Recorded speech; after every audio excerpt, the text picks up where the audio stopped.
छात्रों नमस्कार। आशीर्वाद कल यानी 20 अप्रैल को जो मैंने वीडियो डाला था, तो उस वीडियो में देखा होगा आप लोगों ने कि हमने आपको वैश्विक महामारी के बचाव के कुछ निर्देश दिए थे और ऑटोमोबाइल कक्षा 12 ऑटोमोबाइल के सिलेबस के बारे में जो कोर्स है उसके बारे में आपको बताया था और पेपरों के बारे में बताया था। आप लोगों को एक चीज़ और बता दें कि देखे होंगे कि हमें जो वीडियो सुबह 8 बजे लोड करने थे वो कुछ तकनीकी खराबी के कारण हम लोड नहीं कर पाए, क्योंकि इंटरनेट फेल हो गया था तो लोड नहीं कर पाए। उसके लिए हमें खेद है। सभी विद्यार्थी आप लोगों को हमने जो समूह बनाया हुआ है उस समूह में हमने लिंक को पोस्ट किया हुआ है। हमने आप लोगों की सहूलियत के लिए YouTube पर अपना चैनल लॉन्च किया हुआ है,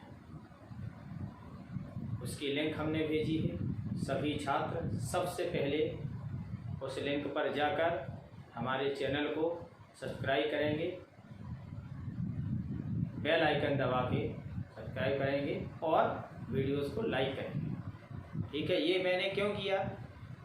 क्योंकि इतने बड़े बड़े वीडियो व्हाट्सएप ग्रुप पे जाना इम्पॉसिबल था और इसमें आप लोगों को ज़्यादा दिक्कत थी, यानी छात्रों को ज़्यादा दिक्कत थी, क्योंकि हम इतने बड़े वीडियो अगर डालेंगे तो आप लोगों को लोड करने होंगे। अब पता चला कि 150 MB का वीडियो हो रहा है, तो इतने में क्या कंडीशन होगी मोबाइल की, कितना इंटरनल मेमोरी कहाँ तक हम खाली रखेंगे, क्या करेंगे। तो इसी सब परेशानियों को ध्यान में रखते हुए हमने अपने चैनल को लॉन्च किया है। तो ये लिंक हम आपको बराबर लिंक देते रहेंगे, समूह पे देते रहेंगे। और दूसरा कि आप लोगों को ये ध्यान रखना है कि हमारे चैनल को nk.sing_परिहार जो YouTube पर है इस चैनल को सब्सक्राइब करना है। और हमारे द्वारा जो आप लोगों को शिक्षा देने का काम ऑनलाइन किया जा रहा है उसमें हर प्रकार के आपको सहूलियत भरे वीडियो हम देंगे। और अगर किसी भी प्रकार की आपको समस्या है तो आप उसमें कमेंट्स कर सकते हैं, हमारे व्यक्तिगत नंबर पे कॉल कर सकते हैं, हमारे व्यक्तिगत व्हाट्सएप नंबर पे अपनी चैट लिख सकते हैं। ठीक है, ये सब मैंने आप लोगों की सहूलियत की। ठीक है, अब आते हैं अपने मुख्य मुद्दे पर। जैसा कि उत्तर प्रदेश सरकार ने हम लोगों को निर्देशित किया हुआ है कि आप लोग ऑनलाइन क्लासेस पढ़ाएंगे, तो ऑनलाइन क्लास में ये हमारा दूसरा वीडियो है, सेकेंड डे है, 21 अप्रैल 2020। तो हमने कल जो आपको बताया था पहला चैप्टर जो था, उस चैप्टर में कंप्रेशन इग्निशन इंजन, तो इसमें हम इंजन के बारे में compression ignition engine, petrol ignition engine दोनों का, compression ignition engine diesel engine को कहते हैं और petrol ignition engine petrol engine को कहते हैं। और जो इंजन पेट्रोल से चलते हैं वो इंजन गैस से भी चलाए जा सकते हैं। ठीक है, हम यहाँ आपको आज जो अपना पहला चैप्टर है, प्रथम प्रश्न पत्र का जो पहला चैप्टर है, उस चैप्टर में यानी पहले पाठ में कंप्रेशन इग्निशन इंजन के बारे में अध्ययन करेंगे। आगे बढ़ते हैं। सबसे पहले इंजन क्या है? इंजन क्या है, क्योंकि इंजन के बारे में पढ़ना है, तो इंजन है क्या? इंजन वह मशीन है, ध्यान से सुनना, इंजन वह मशीन है जो किसी भी प्रकार की हीट एनर्जी, किसी भी प्रकार की हीट एनर्जी को मैकेनिकल एनर्जी में परिवर्तित करे उसे इंजन कहते हैं। किसी भी प्रकार की हीट एनर्जी को मैकेनिकल एनर्जी में परिवर्तित करे उसे इंजन कहते हैं। ठीक है, समझ में आया? इंजन की छोटी सी परिभाषा है। अब इसमें हमने एक शब्द कहा है आप लोगों से कि हीट एनर्जी किसी भी प्रकार की, तो मैं थोड़ा बता दूं कि इंजन जो होते हैं वो हीट एनर्जी से ही चलते हैं। अब इन इंजनों का सबसे पहले हमें वर्गीकरण करना है। इंजन का वर्गीकरण, क्योंकि हीट एनर्जी है। अब हीट एनर्जी हम बाहर से भी हीट कर सकते हैं, हम सिलेंडर के अंदर से भी हीट कर सकते हैं। तो अच्छे से समझने के लिए हम इंजनों का वर्गीकरण करेंगे। तो क्या है इंजन का वर्गीकरण? सबसे पहले प्रारंभ करते हैं क्या? इंजन का वर्गीकरण।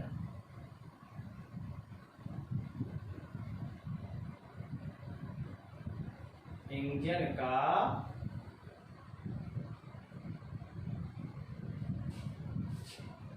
वर्गीकरण। ठीक है, इंजन का वर्गीकरण। हमने इंजन का जो वर्गीकरण आपको बता रहे हैं, तो हमने क्या शब्द कहा कि हीट एनर्जी, किसी भी प्रकार की हीट एनर्जी। अब एनर्जी हीट कैसे? बाहर से या अंदर से। सबसे पहले क्या करेंगे? हीट इंजन जो होते हैं, heat engine, heat engine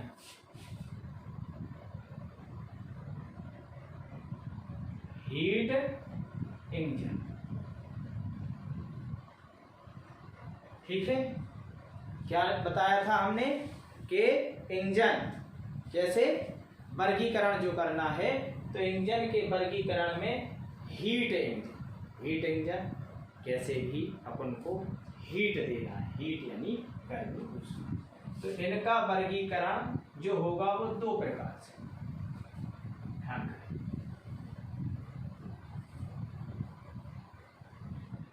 heat engine में दो पार्ट होंगे। एक होगा internal combustion engine,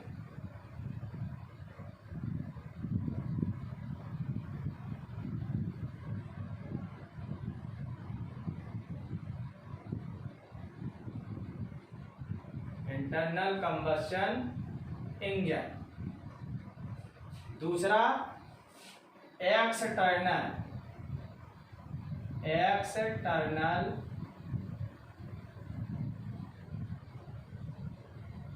combustion engine. ठीक है, अब थोड़ा समझ लें इंटरनल और एक्सटर्नल। इंटरनल माने अंदर, एक्सटर्नल माने बाहर। इंटरनल कंबस्शन इंजन को हिंदी में अंतर्दहन इंजन कहते हैं। क्या कहते हैं? अंतर्दहन इंजन। यहाँ एक्सटर्नल कंबस्शन इंजन को बाह्य दहन इंजन क्या कहेंगे? बाह्य दहन इंजन। अब इंटरनल कंबस्शन इंजन दो प्रकार से इनका वर्गीकरण कर सकते हैं। इंटरनल का दो प्रकार से और एक्सटर्नल का दो प्रकार से। मैंने कक्षा 11 में पिछले साल आप लोगों को क्लास में थोड़ा स्पीच में बताया था, शायद आप लोगों को ध्यान हो। मैंने आपको बताया था इसमें इंटरनल कंबस्शन इंजन यानी बाह्य दहन इंजन, बाह्य दहन इंजन यानी इनके दो भाग, स्पार्क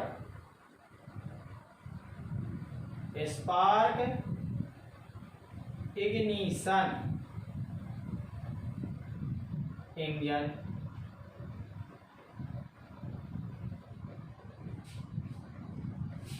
कंप्रेशन इग्निशन इंजन। ठीक है, spark ignition engine, compression ignition engine. External में आते हैं, एक्सटर्नल इग्निशन इंजन सबसे पहले समझ लें। एक्सटर्नल इग्निशन इंजन और इंटरनल कंबस्शन इंजन और एक्सटर्नल कंबस्शन इंजन, इनमें थोड़ा समझ लें।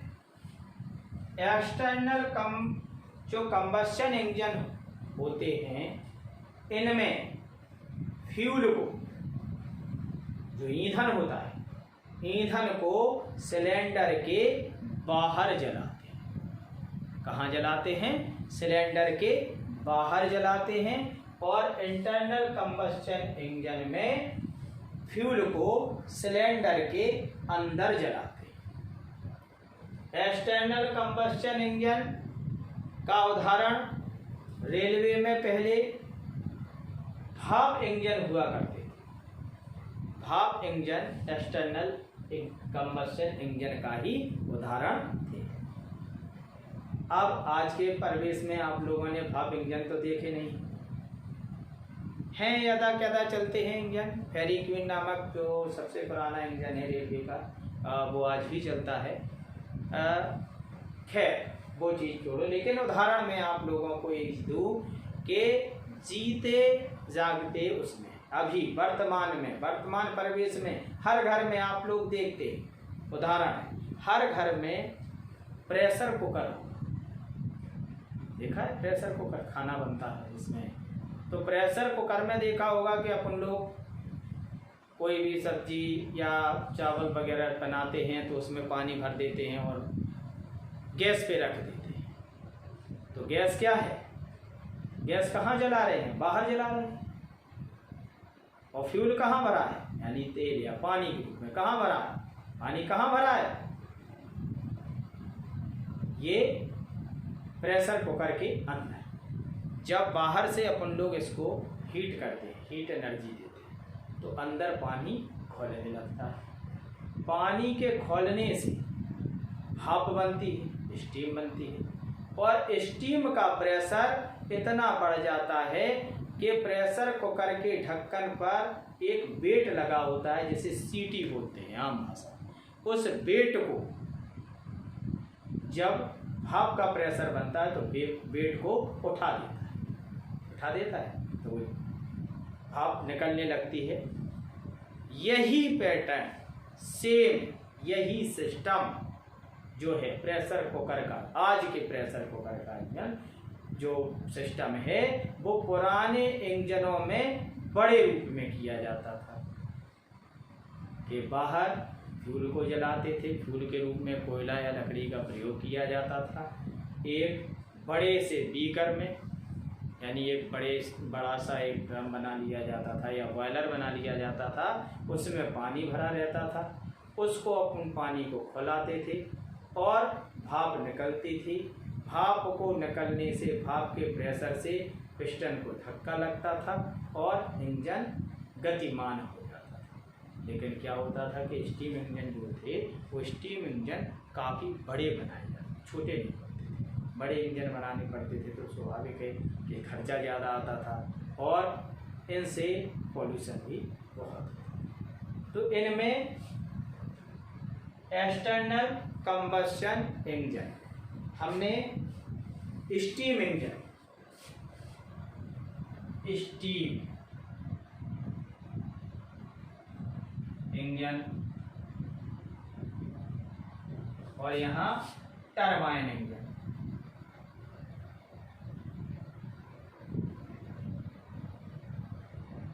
टरबाइन इंजन, ठीक है।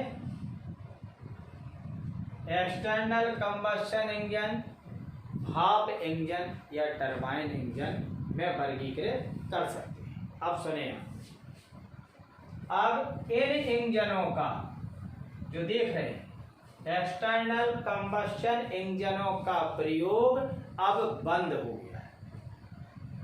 ये इंजन अब नहीं है, तो मुख्य क्या बचता है अपने पास? Internal combustion engine. Internal combustion engine क्या है? इनमें फ्यूल को हम सिलेंडर के अंदर जलाते हैं। सिलेंडर के अंदर इसमें बाहर जला रहे थे, आप इसको छोड़िए, इसके बारे में जानकारी जितनी होनी चाहिए उतनी मैंने आपको दे दी, ठीक है। अब ये इंजन प्रयोग में नहीं है, आजकल प्रचलन में नहीं है, ये इंजन है ही नहीं, तो इन इंजनों के बारे में विस्तार पूर्वक क्या पढ़ना। हाँ, इनसे जुड़े हुए कुछ प्रश्न आते हैं 5वें पेपर में, जो कार्यशाला गणना एवं विज्ञान के रूप में होता है, जिसमें थोड़ा बहुत कैलकुलेशन यानी फिजिक्स न्यूमेरिकल प्रश्न रहते हैं, तो उनसे संबंधित कुछ प्रश्न यहाँ आ जाते हैं। उनसे संबंधित प्रश्न आते हैं तो वो आगे हम बताएंगे। अब मुख्य आते हैं internal combustion engine. Internal combustion engine में spark ignition engine, compression ignition engine. Spark और कंप्रेशन। स्पार्क का मतलब यहाँ पे चिंगारी देना है, स्पार्क का मतलब चिंगारी। जब स्पार्क देंगे तो स्पार्क में चिंगारी के लिए हम स्पार्क प्लग का प्रयोग करते हैं। स्पार्क प्लग का प्रयोग क्यों करते हैं? क्योंकि उसमें देखा होगा स्पार्क प्लग की बनावट होती है इस प्रकार की कि बीच में एक गैप होता है, करंट को एक स्थान से दूसरे स्थान पर जंप कराते हैं, कुदाते हैं, जो गैप होता है उस गैप में कैथोड को जब जंप करता है वो करंट कैथोड से, तो वहाँ पे स्पार्क होता है। जब चिंगारी होगी तो पेट्रोल और हवा का मिश्रण तुरंत आग पकड़ लेता है, ठीक है। स्पार्क इग्निशन इंजन में हमें स्पार्क की आवश्यकता होती है।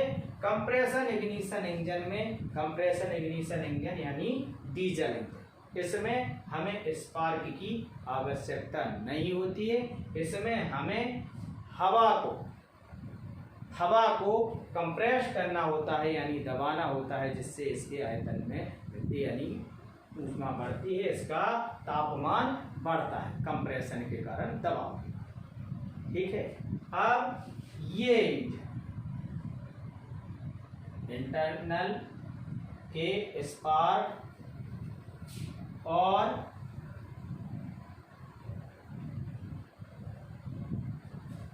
ये दोनों इंजन, स्पार्क इग्निशन इंजन, ये 2 स्ट्रोक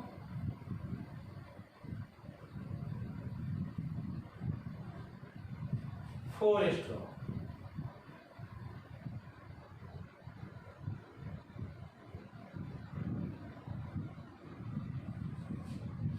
सेम यही 2 स्ट्रोक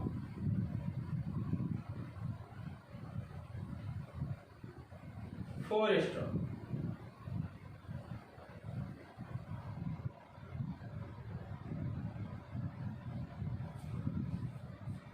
ये इंजनों का वर्गीकरण क्या है? इंजन का वर्गीकरण। इनको इस प्रकार से वर्गीकृत कर सकते हैं। समझ लें एक बार, हीट इंजन होते हैं। इंजन क्या होता है? वो है मशीन जो किसी भी प्रकार की हीट एनर्जी को, वह मशीन जो किसी भी प्रकार की हीट एनर्जी को मैकेनिकल एनर्जी में बदले या परिवर्तित करे, उसे इंजन कहते हैं। Internal combustion, external combustion. Internal में spark ignition engine, compression ignition. Spark ignition engine में 2 स्ट्रोक और 4 स्ट्रोक, 2 स्ट्रोक 4 स्ट्रोक कंप्रेशन, ठीक है। ये हो गया वर्गीकरण। हमने वर्गीकरण को, अगर कोई दिक्कत हो पहली बात तो इतना डिफाइन किया हुआ है कि अगर किसी भी तरीके की दिक्कत हो तो वो फ़ोन करके या समझ लें। ठीक है, अब हमें आपको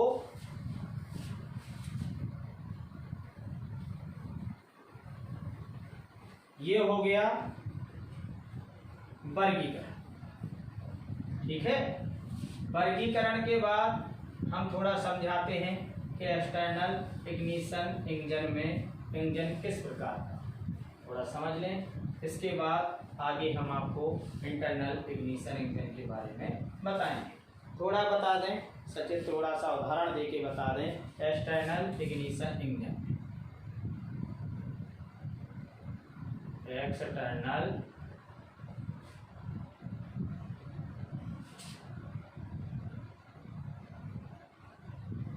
इग्निशन इंजन,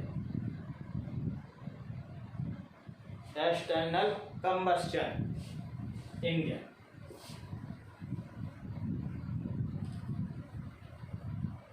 एक्सटर्नल कंबस्शन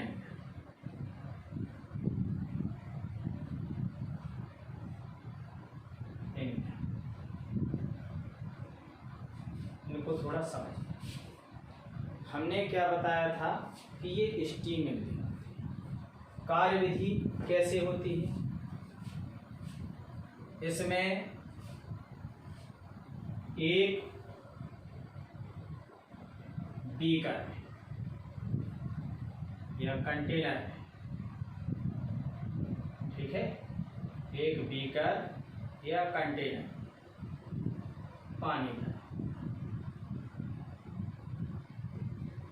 ठीक है। यहाँ पे नीचे हम किसी भी बर्नर के द्वारा या फ्यूल को जलाते हैं, कोयला हो या फ्यूल हो, बाहर से हमने जलाया तो क्या हुआ कि ये पानी खौलेगा स्टीम। तो हमने क्या किया, यहाँ स्टीम को बाहर निकलने का एक मार्ग छोड़ा।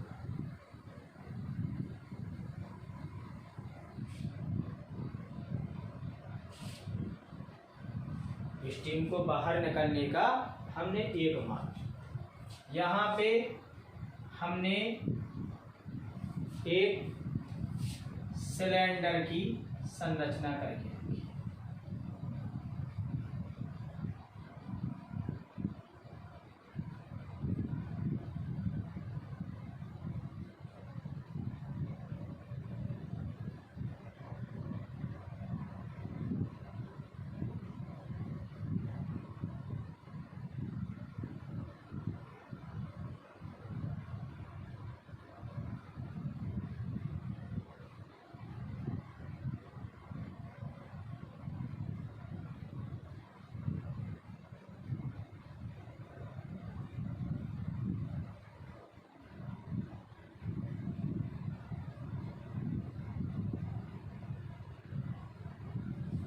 हमने यहाँ पे सिलेंडर की संरचना करके, ये स्टीम यहाँ से उठी, स्टीम का प्रेशर यहाँ से गया और यहाँ आ गया। तो ये सिलेंडर है, ये पिस्टन है। तो जैसे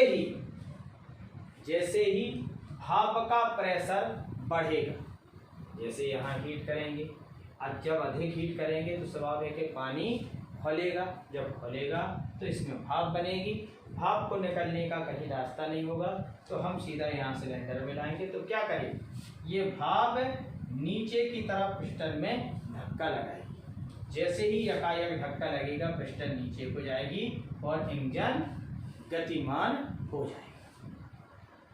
ठीक है, ये हुआ एक्सटर्नल इग्निशन इंजन, जो हमने एक्सटर्नल कंबस्शन इंजन या इग्निशन इंजन जो हमने बताए हैं। तो इनका ये काम, इनकी कार्यविधि ये है। अब आते हैं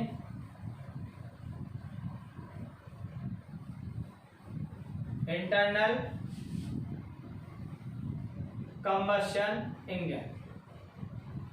इंटरनल कंबशन इंजन में हम सिलेंडर के अंदर, इंटरनल कंबशन इंजन में हम सिलेंडर के अंदर गैसों को जलाते हैं। कहाँ जलाते हैं? सिलेंडर के अंदर। ठीक है। तो सबसे पहले इंटरनल कंबशन इंजन में हम स्पार्क इग्निशन इंजन के बारे में अध्ययन करेंगे। तो स्पार्क इग्निशन इंजन में हमने क्या बताया? ये 2 स्ट्रोक और 4 स्ट्रोक होते हैं। थोड़ा समझ लें स्ट्रोक क्या होता है। स्ट्रोक यानी चरण, हमने कल भी बताया था, कल के वीडियो में बताया था। स्ट्रोक यानी चरण। स्ट्रोक उसे कहते हैं कि सिलेंडर के अंदर पिस्टन के द्वारा ऊपर से नीचे की ओर या नीचे से ऊपर की ओर चली गई दूरी को एक स्ट्रोक कहते हैं। अब इंजनों में स्ट्रोक जो हैं 4 प्रकार के, 4 स्ट्रोक होते हैं। कितने? 4। हमने कल बताया था। 4 स्ट्रोक में पहला कौन सा आएगा? पहला आएगा सक्शन, दूसरा कंप्रेशन, तीसरा पावर, चौथा एग्जॉस्ट। ये चारों स्ट्रोकों को मिलाकर इंजन के एक साइकिल चक्र होता है। इन 4 चरण को मिलाकर। ठीक है। अब 2 स्ट्रोक 4 स्ट्रोक। 2 स्ट्रोक इंजनों में जो होता है वो पोर्ट का प्रयोग होता है कि इनलेट फ्यूल को अंदर लाने के लिए पोर्ट का प्रयोग किया जाता है, यानी द्वार का। और 4 स्ट्रोक इंजनों में वाल्वों का प्रयोग किया जाता है। 2 स्ट्रोक इंजन में इंजन के 2 स्ट्रोक, यानी पहला और दूसरा। पहला कौन सा होता है? सक्शन, और दूसरा कंप्रेशन। ये दोनों चरण यानी दोनों स्ट्रोक पिस्टन के नीचे से ऊपर जाने या ऊपर से नीचे आने में पूरे हो जाते हैं। ठीक है। यानी पिस्टन इसमें क्रैंक शाफ्ट की एक चक्कर में पिस्टन 2 राउंड काटती है। ठीक है। और यहाँ पे 4 स्ट्रोक में 2 चक्करों में पिस्टन 4। ठीक, ये होता है। तो हमने इंटरनल कंबशन इंजन में स्पार्क इग्निशन इंजन के बारे में आपको बताएं कि स्पार्क इग्निशन इंजन में कैसे क्या करते हैं। स्पार्क इग्निशन इंजन में एक सिलेंडर के अंदर, ये सिलेंडर हो गया, सिलेंडर में ये पिस्टन हो गई, सिलेंडर के अंदर ये पिस्टन हो गई। ठीक है। इस पिस्टन में ये सिलेंडर हेड,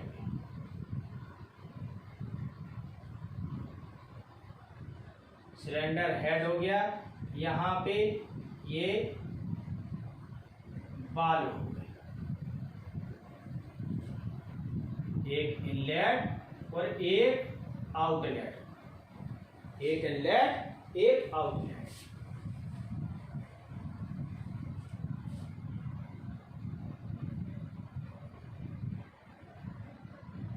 वाल्व। यहाँ पे सिलेंडर हेड में हम स्पार्क प्लग का प्रयोग करते हैं।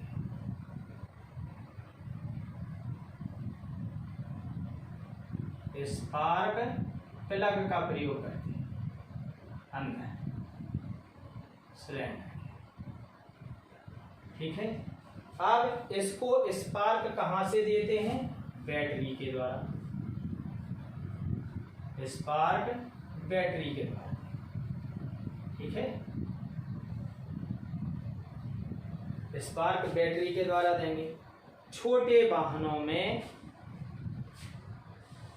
मैग्नेट कॉइल के द्वारा स्पार्क कराते हैं।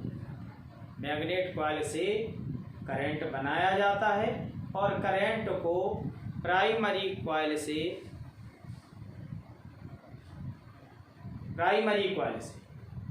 करंट को, जैसे प्राइमरी कॉइल में करंट मैंने शुरू किया और इसके बाद करंट को आगे एसटी में बढ़ाते हैं तो करंट क्षण भर के लिए करंट लगभग कितना 22,000 वोल्ट तक हो जाता है।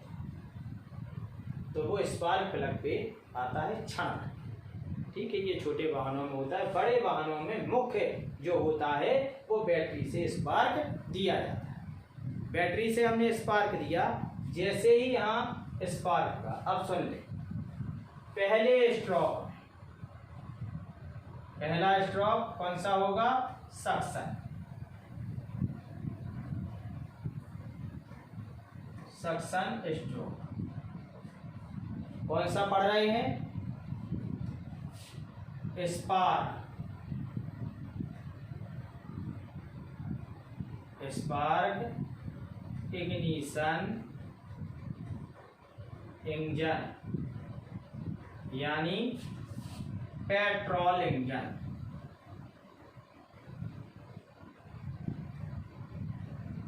पेट्रोल इंजन, ठीक है।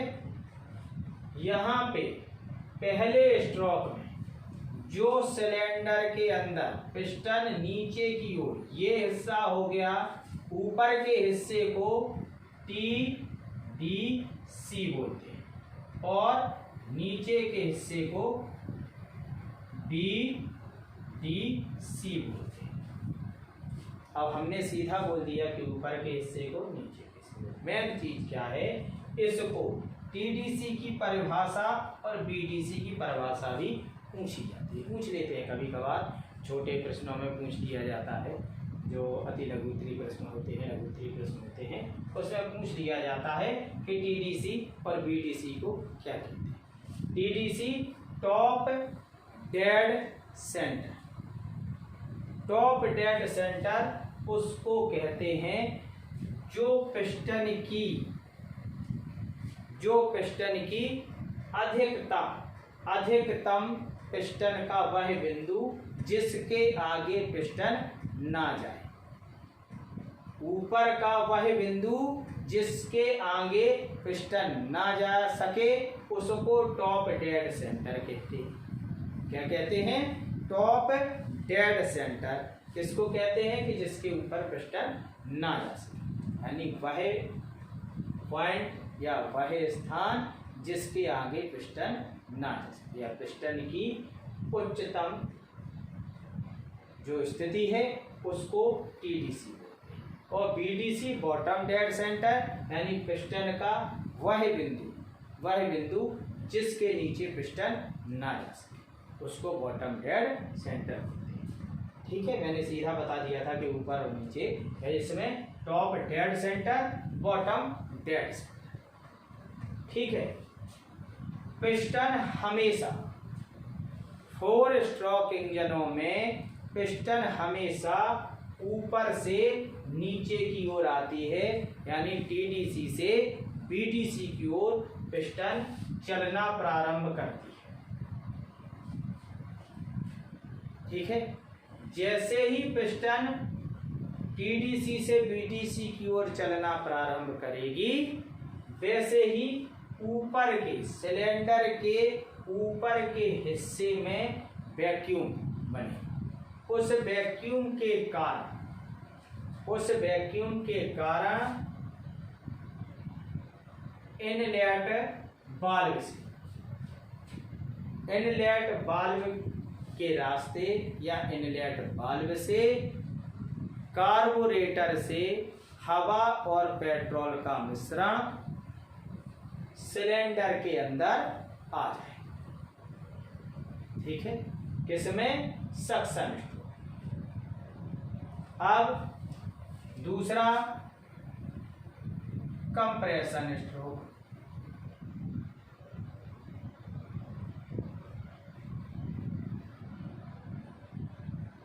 कंप्रेशन स्ट्रोक, कंप्रेशन स्ट्रोक में पिस्टन बीडीसी से टीडीसी की ओर जाएगा। पिस्टन बीडीसी से टीडीसी की ओर जाएगा। तो जो सिलेंडर के अंदर हवा और पेट्रोल का जो मिश्रण आ गया था, वो मिश्रण क्या होगा? कंप्रेशन होगा, यानी वो जाके दबने लगे। दबेगा तो उसका तापमान बढ़ेगा। ठीक है, ये हो गया कंप्रेस। जब कंप्रेस होके पहुंच जाएगा तो ये पूरा कंबस्शन चैम्बर में जाके, सिलेंडर हेड में कंबस्शन चैम्बर होता है, ये जाके वहां पे दब जाएगा। इसमें क्या मिश्रण आता है? हवा और पेट्रोल का मिश्रण। ठीक, हवा और पेट्रोल का मिश्रण यहाँ आ जाएगा किसमें? कंप्रेशन स्ट्रोक में। अब चौथा चरण जो आता है, तीसरा चरण जो आता है, वो चरण आता है पावर स्ट्रोक। पावर स्ट्रोक या फायर स्ट्रोक। इसमें, इस चरण में, इस स्ट्रोक में हम स्पार्क प्लग के द्वारा सिलेंडर के अंदर चिंगारी उत्पन्न कर देंगे। जैसे ही इसमें चिंगारी उत्पन्न होगी तो ये फ्यूल जल जाएगा, यानी पावर होगा फायर। यकायक फ्यूल जलेगा तो यकायक फ्यूल के जलने से इसमें मूव वाला हिस्सा सिर्फ पिस्टन है। क्या है? पिस्टन। बाकी हर चीज जाम। तो क्या होगा? जैसे ही ये फ्यूल जलेगा तो पिस्टन यकायक नीचे की ओर, झटके के साथ नीचे की ओर आएगी, और ये ताकत जो पिस्टन में जो धक्का लगता है, ये ताकत कनेक्टिंग रॉड के द्वारा, पिस्टन और क्रैंक शाफ्ट को जो कनेक्टिंग रॉड जोड़ती है, उसके द्वारा क्रैंक शाफ्ट के एक एंड पे फ्लाई व्हील लगा होता है, वो संपूर्ण ताकत फ्लाई व्हील पे चली जाती है और इंजन मूव करने लगता है। ठीक है, जैसे ही इसमें फायर हुआ, फायर के साथ जब गैसें जलेंगी तो जली हुई गैसों को बाहर निकालने के लिए चौथा चरण होता है एग्जॉस्ट स्ट्रोक। एग्जॉस्ट स्ट्रोक, इसमें जली हुई गैसें इस स्ट्रोक में सिलेंडर से बाहर निकल जाएंगी साइलेंसर के। ठीक है, समझ में आया? Spark ignition engine, petrol ignition engine का ये हमने 4 स्ट्रोक सिद्धांत पढ़ा। कौन सा? 4 स्ट्रोक सिद्धांत। 4 स्ट्रोक इंजन, 4 स्ट्रोक इंजन के बारे में। ठीक है, अब स्पार्क इग्निशन इंजन के ही हम 2 स्ट्रोक इंजन के बारे में बताते हैं। 2 स्ट्रोक इंजन यानी 2 स्ट्रोक इंजन में सक्शन, कंप्रेशन, पावर, एग्जॉस्ट चरण चारों चरण होंगे, लेकिन इसमें 2 स्ट्रोक इंजन में हमेशा 2 स्ट्रोक इंजन में हमने क्या बताया कि 2 स्ट्रोक इंजन में जो है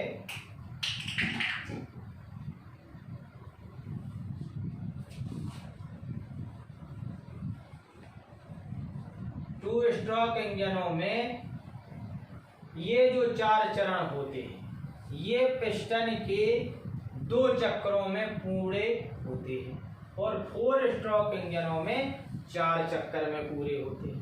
पिस्टन एक बार ऊपर आएगी फिर नीचे जाएगी, फिर ऊपर आएगी फिर नीचे जाएगी। इसमें सभी चरण पूरे हो जाएंगे, चारों चरण। 2 स्ट्रोक और 4 स्ट्रोक में मुख्य अंतर होता है कि इसमें जो सिलेंडर होता है उसमें पोर्ट होते हैं। पोर्ट यानी द्वार।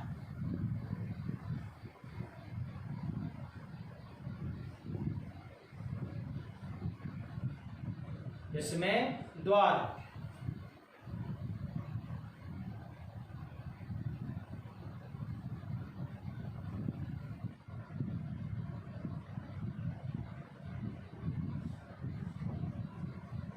ठीक है, ये इन,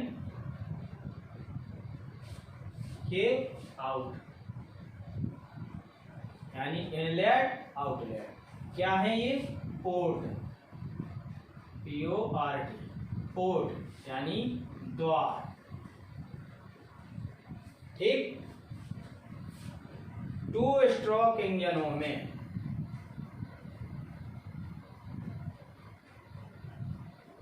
स्ट्रोक इंजन किसके पढ़ रहे हैं? Spark ignition.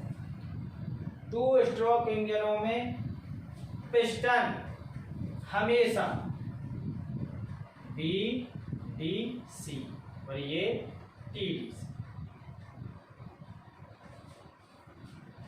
BDC और TDC। पिस्टन हमेशा यहाँ पे BDC से ऊपर की ओर चलती है। जैसे ही पिस्टन ऊपर को जाएगी तो ये प्रथम दो स्ट्रोक सक्शन और कंप्रेशन साथ में ही पिस्टन की आधी यानी आधी चलने पर सक्शन होगा, बाकी पे कंप्रेशन।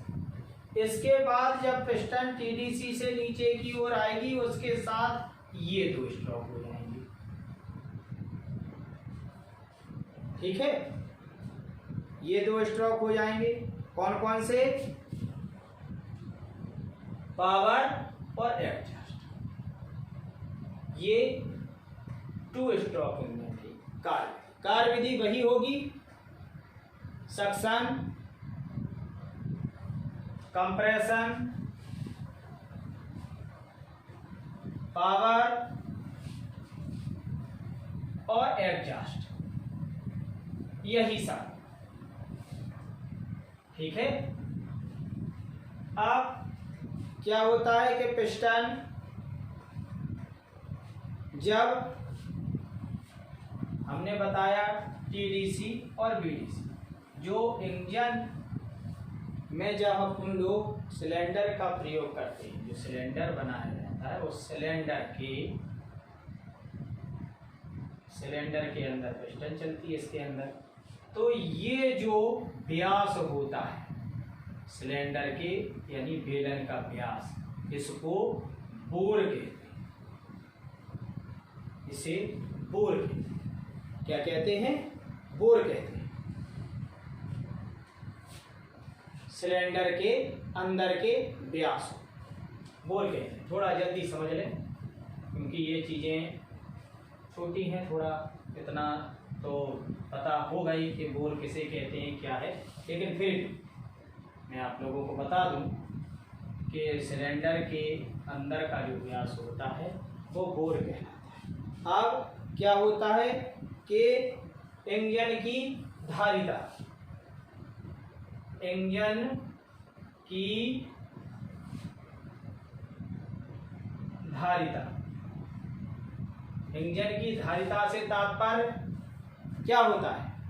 इंजन की धारिता से सब तात्पर्य इंजन की कैपेसिटी, कैपेसिटी यानी ताकत। इंजन की ताकत क्या होगी? इंजन की ताकत कैसे आंकी जाती है? सुने होंगे आप लोग, कभी देखा होगा गाड़ियों के ऐड आते हैं, उसमें लिखा होता है 1.2 लीटर इंजन, 1.5 लीटर इंजन, या 1.8 या 1 या 2.1 या 2.8 लीटर इंजन, ये होते हैं। लीटर में सुना होगा। और लीटर के साथ जो बाइकें होती हैं, छोटे इंजन होते हैं, वो सीसी जैसे होगा 50 CC, 100 CC engine, 150 CC engine, 200 CC, 250 CC, 350 CC, 500 CC. तो सीसी का तात्पर्य क्या है? सीसी यानी 150 सीसी इंजन का तात्पर्य क्या होगा? या 50 सीसी। सीसी का तात्पर्य होता है cubic centimetre, cubic centimetre. 1000 CC बराबर 1 लीटर इंजन की। अगर 1500 सीसी या 1500 सीसी बराबर 1 लीटर इंजन, 2000 सीसी बराबर 2 लीटर इंजन। सीसी से तात्पर्य फिर सुन लें क्यूबिक सेंटीमीटर। तो ये क्या होती है? इंजन की धारिता कहलाती है, यानी कैपेसिटी, इंजन की ताकत। इंजन की ताकत कैपेसिटी कहलाती है। अब कैपेसिटी कहाँ से मापी जाती है, ये थोड़ा जान लें। कैपेसिटी जो होती है, कैपेसिटी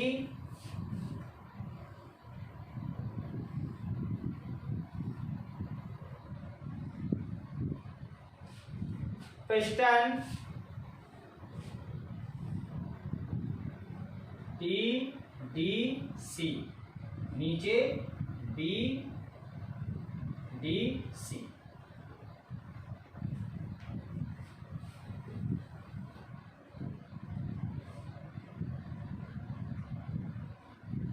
BDC, ठीक है। पिस्टन यहीं तो चलती है, TDC और BDC। अब हम क्या, धारिता यानी कैपेसिटी,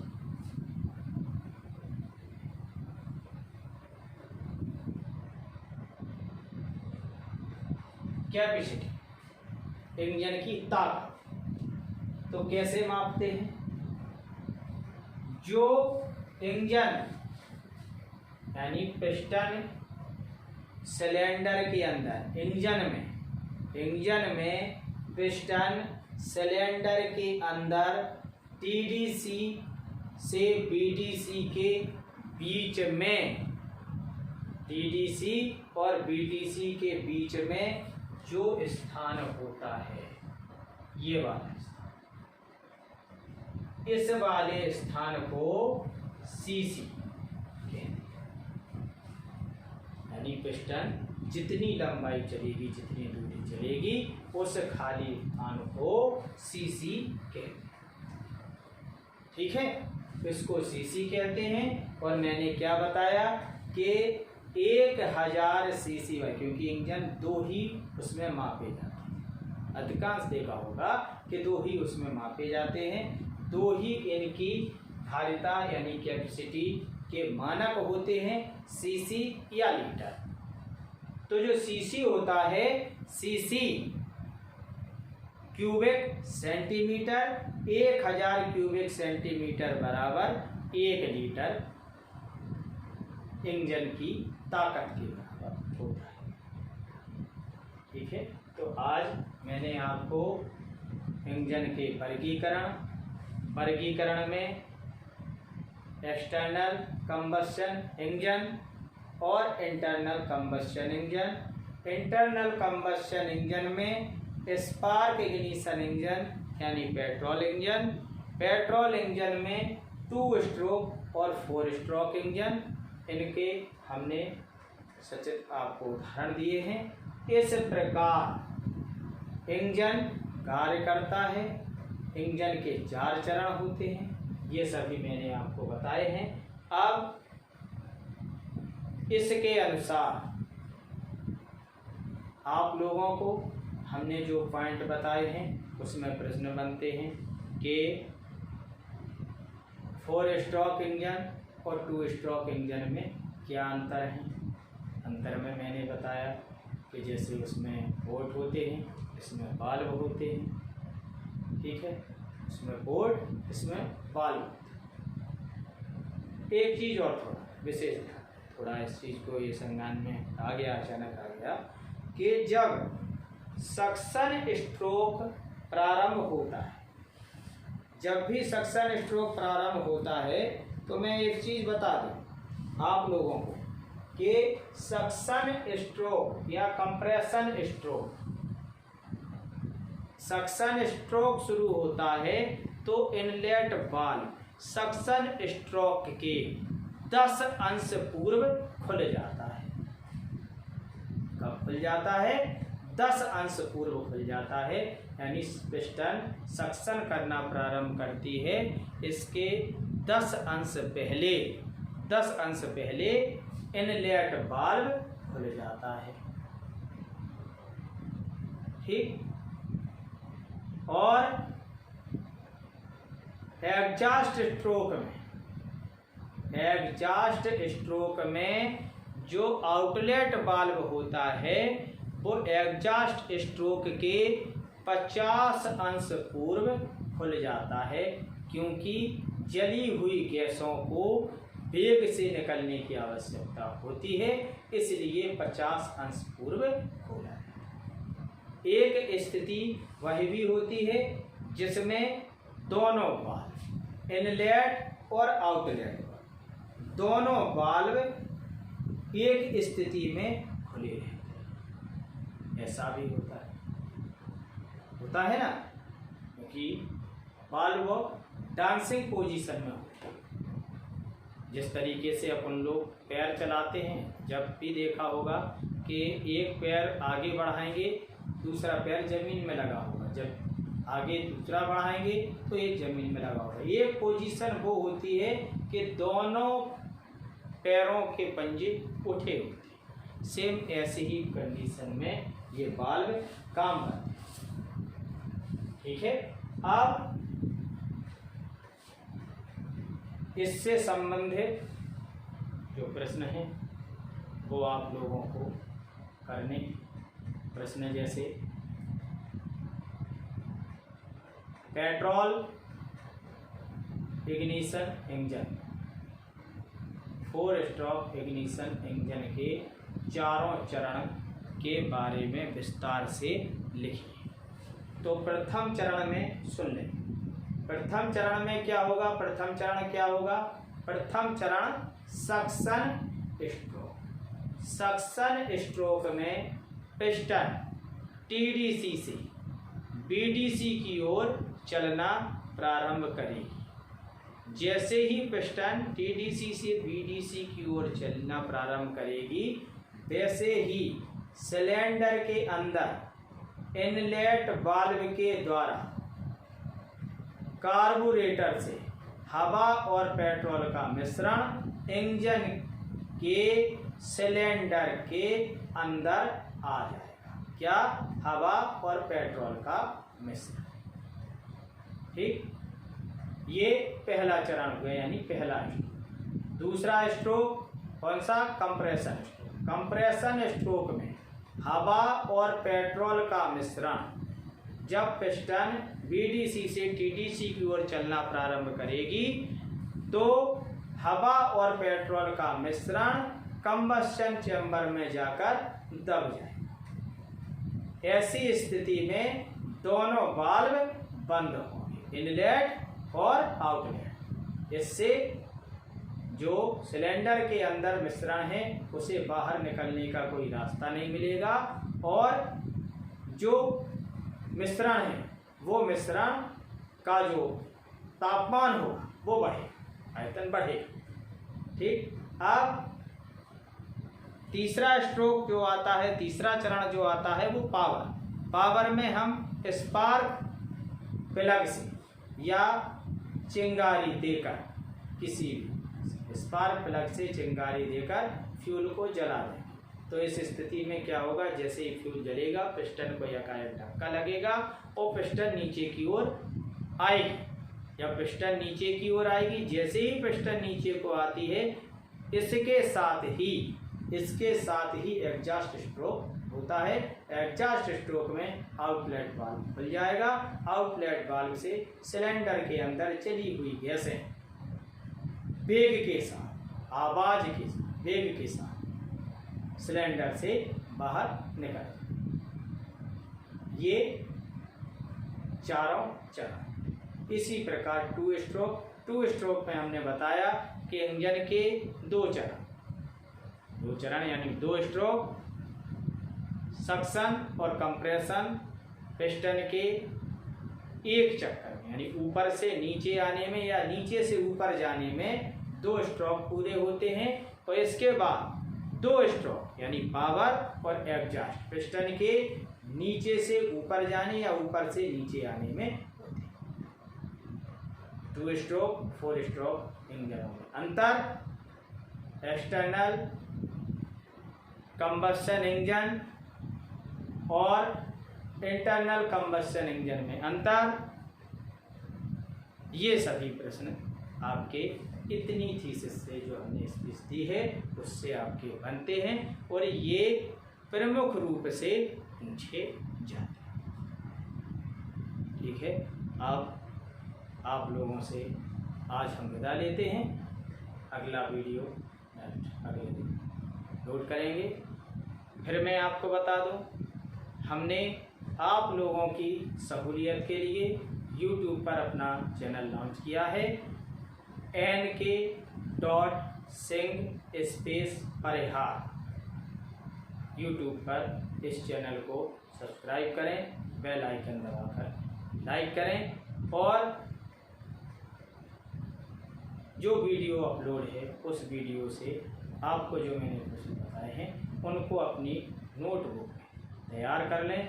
जब भी विद्यालय खुलेंगे, क्योंकि कोरोना महामारी के कारण इस समय लॉकडाउन चल रहा है और जब तक कि इस महामारी से निजात नहीं पा लेते हैं तब तक लॉकडाउन रहेगा।